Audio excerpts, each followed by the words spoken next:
Matilah kau mati, kau akan lahir berkali-kali. Kata-kata tersebut mengawali keseruan kisah. Biru Laut, Wibisana.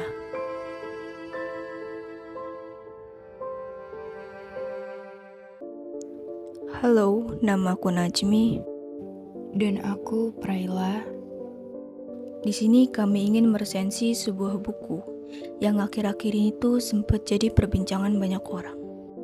Dan setelah kami baca, ternyata memang banyak sekali hal-hal menarik yang teman-teman harus ketahui sebelum baca buku ini. Buku yang mau kita bahas di video kali ini adalah buku yang bakalan sangat amat mengaduk emosi. Buku ini cocok buat kamu yang suka karya-karya fiksi sejarah. Aku yakin kamu akan suka dengan buku Laut Bercerita karya Leila Eskudori.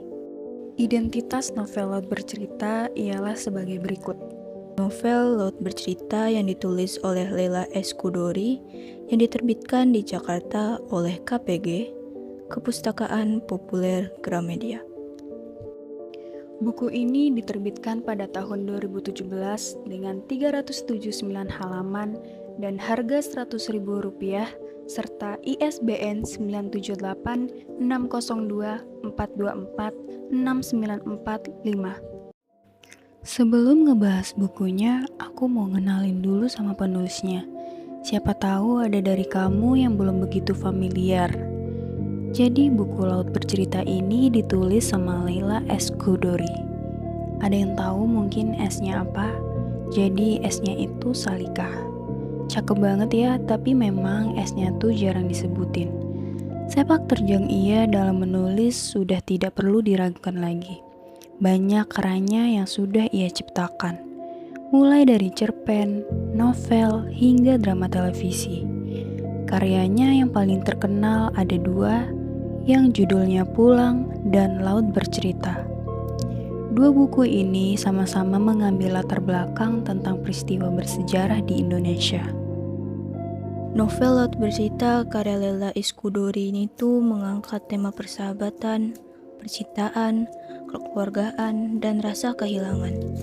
Dengan berlatarkan waktu di tahun 90-an dan 2000, novel ini mampu membius para pembacanya untuk merobos ruang masa lalu dan kembali melihat peristiwa yang terjadi di tahun yang bersangkutan.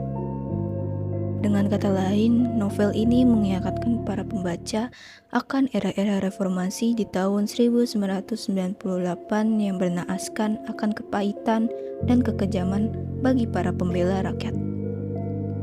Di ceritanya ini, dia memadukan antara kisah fiksi dan juga sejarah kelam yang beneran terjadi di tahun 1998. Dan memang cara penceritaannya benar-benar mengaduk-aduk emosiku saat membaca buku ini. Sampul bukunya sendiri juga sudah cukup menggambarkan buku ini menceritakan tentang apa.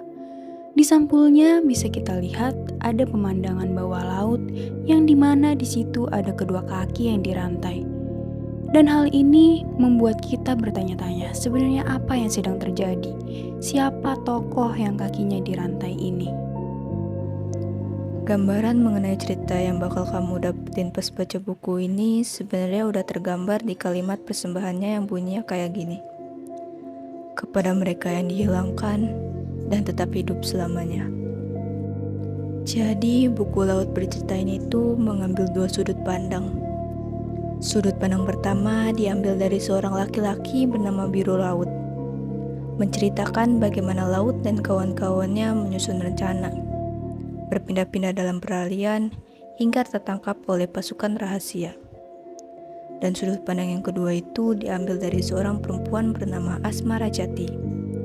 Bagian kedua mewakili perasaan keluarga korban penghilangan paksa. Bagaimana pencarian mereka terhadap kerabat mereka yang tak pernah kembali. Berusaha mencari secercah harapan tentang saudara.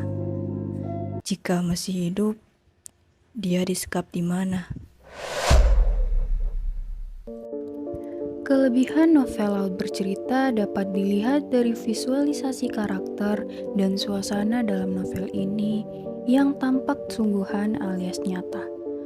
Terlebih bagian di mana Laut beserta teman-temannya disiksa dan diperlakukan tidak manusiawi. Lalu hal yang terpenting adalah novel ini berdasarkan kisah nyata pengalaman dari para aktivis yang sempat hilang dan diculik pada Maret tahun 1998. Lalu novel Laut bercerita bersifat edukatif. Hal itu dibuktikan bahwa di dalamnya memuat pengetahuan sejarah rezim Orde Baru, sejarah pergerakan dalam menegakkan keadilan sosial, dan asas demokrasi. Selain itu, di balik suksesnya sebuah novel, tentu ada moral value yang dapat diterapkan di kehidupan sehari-hari. Dalam novel ini, salah satunya adalah cara agar seorang manusia dapat memanusiakan manusia dari segala aspek. Adapun cerita yang dihidangkan mengandung sedikit teka-teki. Hal itu yang membuat para pembaca menjadi semakin penasaran akan akhir dari cerita novel ini. Pilihan kata dan penggunaan bahasa terbilang mudah dipahami, sebab tak adanya istilah atau ungkapan asing yang menjadikan para pembaca sukar memahami isi cerita. Terlebih kelebihan dari novel tersebut masih ada kekurangan yang perlu diperbaiki lagi, yaitu isi novel yang masih memiliki ejaan yang salah seperti menganalisa yang seharusnya menganalisis, kata praktek yang seharusnya praktik, juga ada beberapa kata yang salah ketik, serta penggunaan bahasa Jawa dalam dialog yang kurang dimengerti beberapa pembaca luar Jawa. Alur yang digunakan adalah alur maju dan mundur, yang dimana sebagian pembaca ada yang tidak terbiasa dengan alur tersebut. Membaca buku alur maju dan mundur sangat memerlukan fokus, agar para pembaca paham dengan isi buku tersebut. Dan pada akhirnya kita telah sampai di bagian akhir dalam resensi novel Laut Bercerita. Dan menurut kami, ketika membaca novel ini, ada perasaan kalut dan sedih bercampur marah. Tokoh-tokohnya memang fiktif, tetapi ada hal yang menginspirasi terciptanya buku ini. Reformasi 1998 itu nyata. Penculikan aktivis itu benar-benar terjadi, dan peristiwa 1965 itu masih menghantui. Membaca novel Laut Bercerita terasa seperti sedang membaca sejarah yang hilang, yang diceritakan dari sisi lain, sisi yang kekal. Novel ini cocok dibaca bagi para mahasiswa, organisasi-organisasi kampus, para politikus, atau para orang-orang yang berprinsip tentang kebebasan. Pembaca akan terus terseret dalam permainan emosi karakter-karakternya hingga akhir cerita. Kisah dalam buku ini merupakan sepenggal dari kisah kita bersama.